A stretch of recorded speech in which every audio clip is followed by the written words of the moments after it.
এবার বাজারে আসছে নিউক্লিয়ার ব্যাটারি। এই ব্যাটারিটি বর্তমানে 3 ভোল্টের বিনিময়ে 100 মাইক্রোওয়াট শক্তি উৎপন্ন করে। একবার চার্জ দিলেই ফোন চলবে টানা 50 বছর। আপনাদের সঙ্গে রয়েছি আমি অনিন্দিতা। এবার বাজারে আসছে নিউক্লিয়ার ব্যাটারি, যা একবার চার্জ দিলেই ফোন চলবে টানা 50 বছর। আর সৌজন্যে বেজিং এর এক সংস্থা। অর্থাৎ মনে করে ফোনে চার্জ দেওয়ার এই পর্ব এবার হয়তো একেবারে শেষ হতে চলেছে। যদিও নিউক্লিয়ার বা পরমাণুর নাম শুনে ভয় পাওয়ার কোনো কারণ নেই। এই ব্যাটারি আকার আয়তনে মোটেও বড় হবে না। আর 5টা সাধারণ ফোনের যেরকম ব্যাটারি হয় ঠিক সেরকমই দেখতে হবে এই নিউক্লিয়ার ব্যাটারি। আর এটি অনেকটা মাইক্রোচিপের মতো, যা দেখতে অনেকটা 1 টাকার কয়েনের মতো।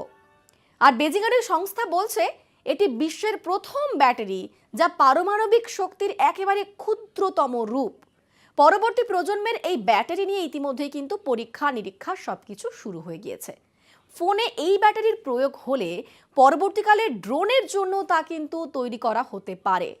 আর এই ব্যাটারি যখন আবিষ্কার করা হবে তখন মহাকাশ চর্চার সরঞ্জাম, এআই, চিকিৎসা বিজ্ঞান, উন্নত সেন্সর, ড্রোন, এমনকি ছোট রোবটেও এই ব্যাটারি কাজ করবে।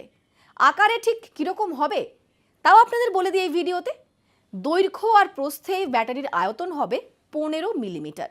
এই ব্যাটারিটি বর্তমানে 3 ভোল্টের বিনিময়ে 100 মাইক্রোওয়াট শক্তি উৎপন্ন করে। তবে 2025-এর মধ্যে 1 ওয়াট শক্তিতে পৌঁছানোর লক্ষ্য নিয়ে কাজ করছে বেটা ভোল্ট, অর্থাৎ বেজিংয়ের ওই সংস্থা। এমন শক্তিশালী ব্যাটারি মানব শরীরের কোনো ক্ষতি কিন্তু করবে না, এমনটাই দাবি করেছে ওই সংস্থা। এমনকি পেসমেকারের মতো জীবনদায়ী যে সমস্ত যন্ত্র রয়েছে সেখানেও কিন্তু এই ব্যাটারি ব্যবহার করা যেতে পারে বলে জানা গিয়েছে।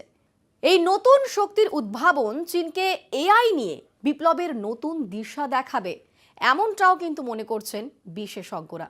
অর্থাৎ ফোনে চার্জ দেওয়ার ঝামেলা হয়তো এবার থেকে শেষ হতে পারে, এমনটাই দিশা দেখাচ্ছে বেজিংয়ের ওই সংস্থা।